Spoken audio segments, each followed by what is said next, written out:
Hey guys, Speed here, and today I am bringing you the second video or version of top lanes. I just really enjoyed making the last one, and it did very well. I think it's a topic that really helps people out, as matchups are super important. I've stressed my thoughts on how important the laning stage is throughout a ton of videos, so I just want to give you guys another set of 8 top lanes that you can use in your games to run over the laning stage so that you can make your game very, very straightforward and simple.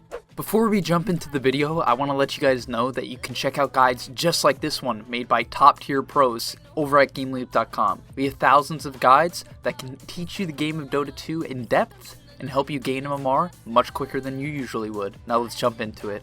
First off is Sand King and Techies. Now, Sand King and Techies is probably the most annoying offlane of all time, especially for these agility cores who do not have an innate ability to either regen or have magic immunity. Now, there are a few heroes in general that I think do particularly well against something like Sand King Techies. Heroes like that are Warlock and Abaddon, as they both provide very good sustain against Sand King and Techies, but overall the strength in this lane against non-sustain lanes is that you can chip down the enemy laner over and over and over again. Stun into Blast Off is a super high damage combo, super easy to land, and low committal, right? Obviously the Techies has to commit half of his HP pool, but if you're careful you can get 2 of these off, no problem, which is more than enough to kill any safe laner. In addition, Sandstorm recently got buffed in one of the newest patches, 7.21D, and as a result I think Sand King is quite a legitimate hero now. I've talked about him in my previous Heroes to Try in 7.21D video, and I'm definitely sticking by this. Now that his Sandstorm is 95 damage at max, I think he is a very legitimate offlaner who has great farming potential, fighting potential, and ability to rotate around the map. So definitely try out this combo, especially if you have that annoying friend that only plays Techies. Next up is Pango Bane. Now Pango got nerfed, however I still think the hero is absolutely incredible.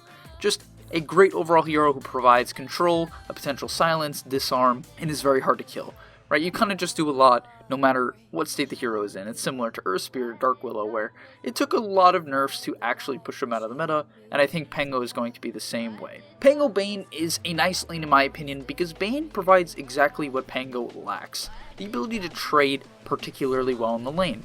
However, Pango trades very well when Bane starts to fall off, which is around the 6 or 7 minute mark and on. Obviously this isn't exact science, but you guys can get the point, right? Pango and his ability to harass with Swashbuckle and a Javelin comes online around the time where Bane starts to get mediocre at trading, where other people can actually trade with Bane due to their high level of spells. So as a result, Bane will nearly always be able to secure Pango a lane, and then when they hit this timing together where you have a high level in Brain Sap, a Swashbuckle with Javelin, you can kill literally anybody. And the great part about this as well is when you both hit level 6, you hit one of the hardest spikes in the game. It is very hard for anyone to actually contest your lane, as if they show up they'll get Fiend's Gripped or just chain stunned by Rolling Thunder. Next up at number 3 is a new and innovative lane that has come to fruition, at least in my mind, and that is Enigma and Night Stalker. So Enigma and Night Stalker is so potent that I wouldn't be surprised if we start seeing it in the pro scene. This combo, it just makes a lot of sense, right? Night Stalker is a hero that cannot contest the first 5 minutes of the laning stage. At 5 minutes, it hits nighttime, the hero is quite potent. However, previous to that, he doesn't really want to lane with anyone because the benefit of the hero is getting levels. Now you could say, well, why don't I put him mid? For the same reason that then you might struggle in the mid lane previous to the first 5 minutes. And in addition, your hero doesn't farm particularly well, so you really have to make use of your nighttime roaming, and I'd rather have another mid lane hero that's a high level to actually keep tempo with me in the mid game. So I'm recommending Enigma Night Stalker in the off lane. Enigma denies your range creeps, which naturally pulls the lane back to Night Stalker and gives him solo XP. Now this won't necessarily reliably get you CS, however I have played the Night Stalker before and gotten fantastic amounts of gold and XP, and basically solo carried a Europe pub. Hear that, guys, a North American player won a European pub. No one has ever done that! It's probably a top tier lane. So definitely try it out. Has a lot of potential, especially when you hit minute 5, because around the 8 or so minute mark, depending on how good your Enigma player is, and when he gets his Helm of the Dominator, you hit this unstoppable power duo where you can run down any tower with Eidolons a Helm of the Dominator creep, and a Night Stalker who's booking it in the nighttime. Next up at number 4 is a Leshrac lane. Now, when I say Leshrac lane, I mean Leshrac plus a stun, and the stuns I would recommend are either Sven or Venge. Now, Leshrac is a hero, did get nerfed last patch. Unfortunate, very sad, broke my heart. However, this hero still does very well in lane if you pair it with another stun. All you have to do is stun into stun. If you can't do that, you're hopeless. You should probably delete Dota and move on to a game such as League of Legends. That's probably more of your pace. But if you're anywhere sort of competent, then you can run Sven Venge plus Lesh, one of these heroes plus Lesh. The great thing about Venge and Sven with Lesh as well is they cover the hero's weakness. Leshrac hates getting initiated on and doesn't have a great way to disengage from fights or even engage at that.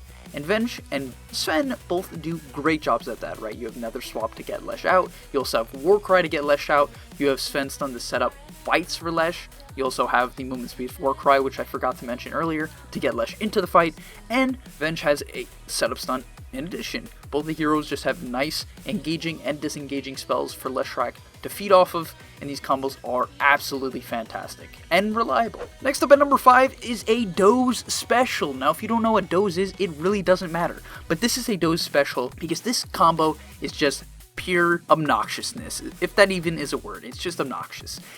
You cannot do anything. These heroes don't take harass. Now, I've actually seen the lane lose. Sorry, Doze. But the point is, Spearbreaker and Necrophos have incredible sustain together. You can zone out almost any safe lane hero, even heroes such as Lifestealer. You actually hard counter Lifestealer at that. I've also defeated a Lycan fairly recently as Necrophos Spearbreaker, and it just feels, I don't know, near unbeatable. You have incredible amounts of sustain, you have high damage, and the great part about Necro and Spearbreaker is that Necro kind of lacks the ability to catch, right? As an offlane hero or a mid lane hero, you really lack the ability to kind of force fights, and what does Spearbreaker do? Literally that is it. In addition, they have a kind of a nice combo where Spearbreaker does a good amount of damage, but it's not that much, even with his ultimate, right? It's maybe like a fourth or a half of the HP pool, depending on what hero you're going on. And what is Necro like? Half HP, 3/4 HP heroes. It's wonderful. Next up is the Braindead hero combo of Dota. I still want to put it in here, even though I think a lot of people kind of know this combo already, but that is Specter Warlock. If you've never seen Specter Warlock before, I'll put it simply. Specter is hard to kill in lane. Warlock makes him even harder to kill in lane. Specter is very good in team fights. Warlock, very good in team fights. Fatal Bonds locks on 5 targets, potentially. And Haunt also locks onto those targets, spreading out insane amounts of, I guess, pseudo AoE damage. I don't really know what you'd call it exactly, linked damage, per se. But the point is, these heroes have very nice synergies, right? They both love to hit multiple targets in team fights, and they are both sustain heroes in the laning stage. It's a natural combo that just kind of flows very well. It's a flowy combo.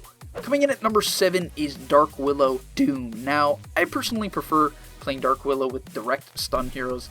However, what Doom has the ability to do is either get a Centaur creep or a Hellbear Smasher in lane if you do need setup for the Dark Willow Bramble.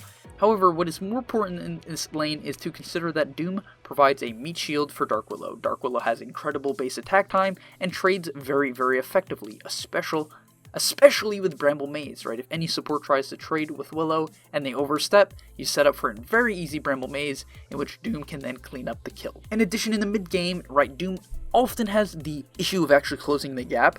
Of course, you can buy items such as drums, phase boots, blink dagger, and this will help solve those issues, but still, you typically want some sort of control, and Dark Willow is fantastic at that. In addition, Doom likes to buy a lot of ore items, such as Pipe and Crimson, which work very nice with Dark Willow in fights. Often the hero's problem in the early to mid game fights is its inability to survive nuke damage, specifically like AoE nuke damage, and Doom often soaks up a lot of damage, he eats a lot of spells, and he buys the ore items that help keep Dark Willow alive. Once again, this is just kind of a natural combo where the heroes provide for each other. Doom likes to run in, Willow likes to get off her spells in the back, and then approach a little bit later on after Doom has created chaos and spread everyone out. And finally, at number 8, the right-click lane, the lane that just likes to hit you at high attack speed and high damage, and that would be Beastmaster and Shadow Shaman. If you like to push, if you like to rat, if you like to run down lanes, you should try out this combo.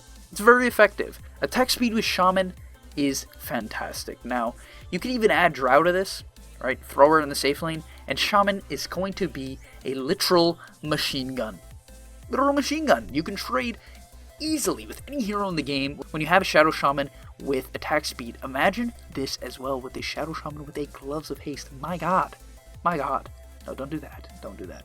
But the point is, Shaman has high base damage. Beastmaster gives attack speed. The combo works very well together. In addition, Beastmaster provides a slow so that you can get more right clicks as Shaman off. In addition, Beastmaster provides a lot of vision, which is fantastic for Shaman in fights. It helps you get proper initiation, it helps Shaman position well as the hero dies very easily, and they both love pushing. They both absolutely love pushing. There's no heroes in Dota that like pushing more than Beastmaster and Shadow Shaman, except for Nature's Prophet, but I didn't put him in this video. But that's besides the point. So definitely, if you like to just trade in lane through right clicks, if you don't want to cast any spells, maybe either shock here and there, you should probably use that. But if you just want to hit people, try out Beastmaster, Shadow Shaman, you're going to have a lot of success. Hopefully this video helped. 8 more top lanes for you guys. If you want more, or you think you know better ones, let me know down in the comments below. I'm always happy to read them and jot down any ideas that you guys have. And thank you for watching. I hope you enjoyed, and I'll see you in the next video.